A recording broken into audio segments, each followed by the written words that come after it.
Shenandoah, I can't get near you. Away, away, I'm bound away, across the wide Missouri.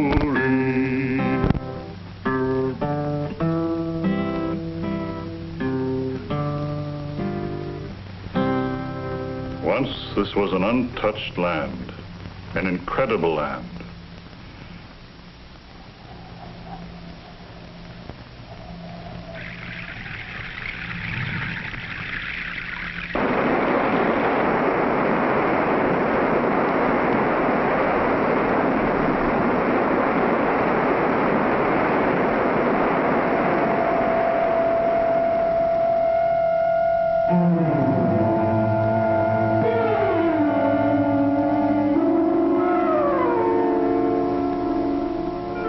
An untouched land, an incredible land, and we changed its face.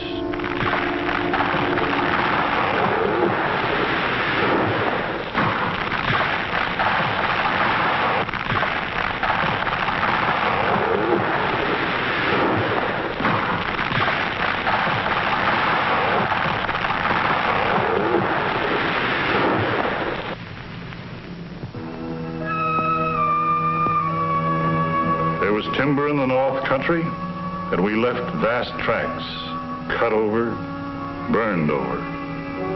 In the South, rich croplands, and we left farm after farm gutted and eroded. West was the grass, buffalo and blue stem, as high as a buffalo's flanks. From Jamestown to the present, we changed the face of a continent, for good or for bad, and we're still at it.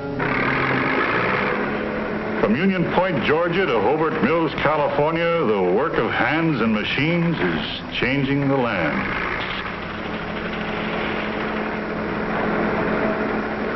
But what does erosion control in Georgia or a big dam going up in the Dakota Hills have to do with city folks? Look at it this way. 200 years ago, most Americans knew about the land. They lived close to it. They worked it. Then came steam power.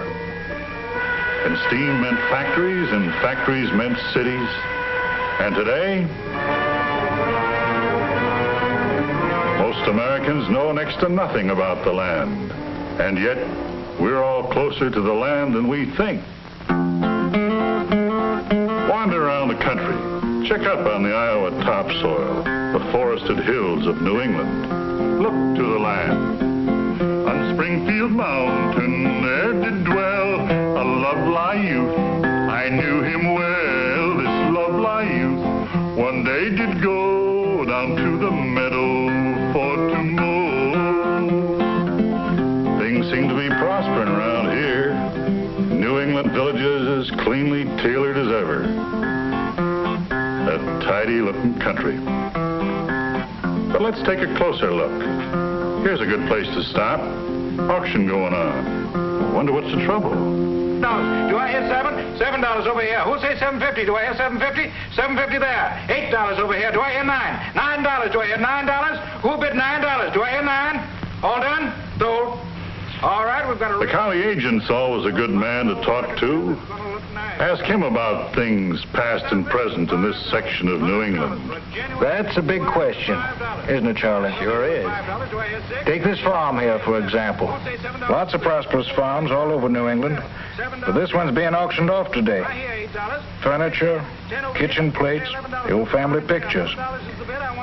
Family settled here about 175 years ago. Plowed down the rocky slopes that never should have been plowed. The land played out. Hasn't been much of a living out of it for years. Do I hear 14? There's a man with 14. Do I hear 15? Do I hear 15? You won't be sorry. Up on the big hills, back 100 years or more, they were cutting down the trees. And the old-time logger operated on a policy of cut out and get out. And then along the rivers, the factories came, pouring out industrial wastes, wool scourings, processed water from paper and textile mills. Fish and wildlife killed. Recreation for city folks spoiled. Drinking water for cities polluted. And yet, in spite of the scars of 200 years, Connecticut Valley looks rich and is rich, even though we've got problems, same as any other section of the country. Let's look at another section of the country. Cross a couple of state lines, past the rich fields of the Pennsylvania Dutch country. Let's look south. Oh, weevil, I'm a little black bug, come from Mexico, they say. Come all the way to Alabama, just looking for a place to stay, just looking for a home, just looking for a home. Oh, weevil south. South of gullied cotton lands and old plantation mansions. That was your picture of the South 20 years ago. But with this visit, things look different. The South grows green.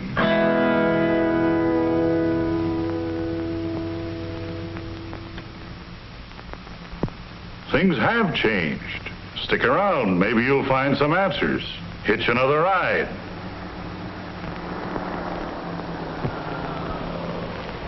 Give a fella a lift? Sure, hop in. Move over, Jamie.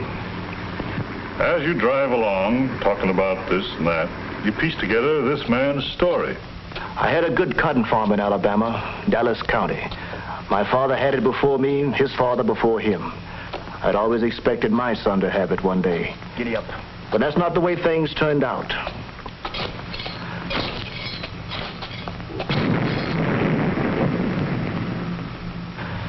Giddy up.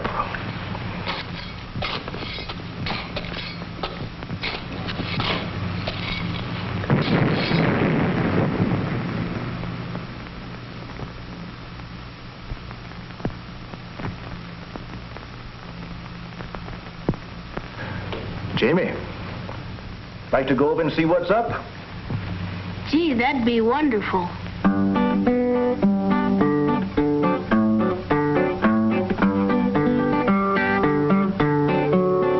About the last time Jamie'd be seeing this old place.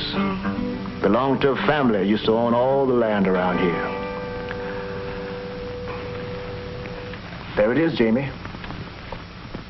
Yes, sir. A big dam was going up in the valley. A mighty big one. A lot of land was to be flooded. Our land, too. Of course, we got a good price for our place. That helped some.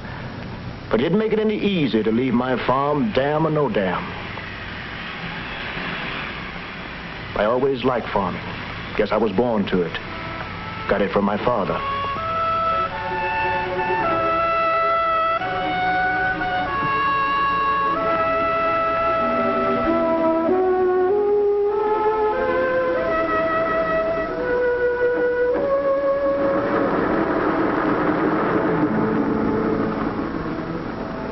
We were on the move, and so was the South from the looks of things. Cotton used to grow out there, but the land washed and wore out. Now it's first-rate pasture for beef cattle.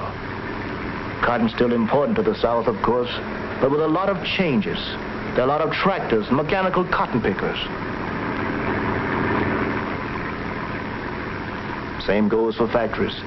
You see spanking new ones all over. Could have worked here, a lot of other places. But I want to try a few things before we finally settled. First off, the older boy and I got a job planting pine seedlings on worn-out cotton land. Farmers were taking to planting pine as a crop. It was a good crop, as I found out.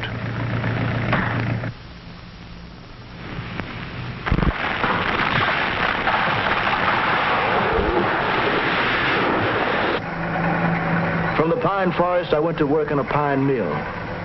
Smart growers would never cut more each year than would go back each year.